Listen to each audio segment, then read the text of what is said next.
Mana endida Chevrolet minadigan, minadigan akalarimizga yangisi granata ko'p ketib qoladi. Rollarda nazorat qilib yurganda qatir-qatir qilib qoladi. Mana eski granatasini chiqarib oldik. Nexia mashinamiz. Bu ketib qolishini sababi granata pinni yirtilib ketadi. Xomatlari yaxshi ushamay qoladi. Suv chang kirgani hisobiga tez ketib qoladi. Yangi granata qo'yilayotganda pinnilarni yangilab, xomatlarni yangi qo'yib olib iloji.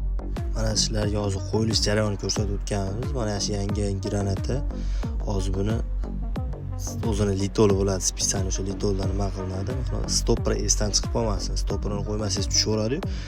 Kurtoy pavorotlarda granata chiqib ketish bo'ladi. Stopper qo'yilmagani hisobiga ko'p granatalar yangi qo'yishar chiqib ketib qoladi. Keyin granata ketishiga ham o'ta katta sabab bo'ladi shu stopperi. Iloji boricha litol ishlatmanglar, o'zini ichida chiqadigan bunaqa shrus degan saldori bo'ladi, qora mazotga o'xshagan. Mana shuni siqsalang granataning umri uzoq bo'ladi. Spisani zavod shunga moslab chiqarilgan shu narsani Bona bittasi o'zi yetadi. Mana ichini tozalab, pinnilarni yangilab yuboriladi. Mana hozir qoqilish jarayonlari bolg'ada bitta ursalar o'z joyiga tushadi. Tushgandan keyin bitta nazorat qilib qo'yasizlar, o'zlaringiz tortib ko'rasizlar. Stopper ushadimi, ushamadi, tekshirib qo'ysalar a'lo bo'ladi.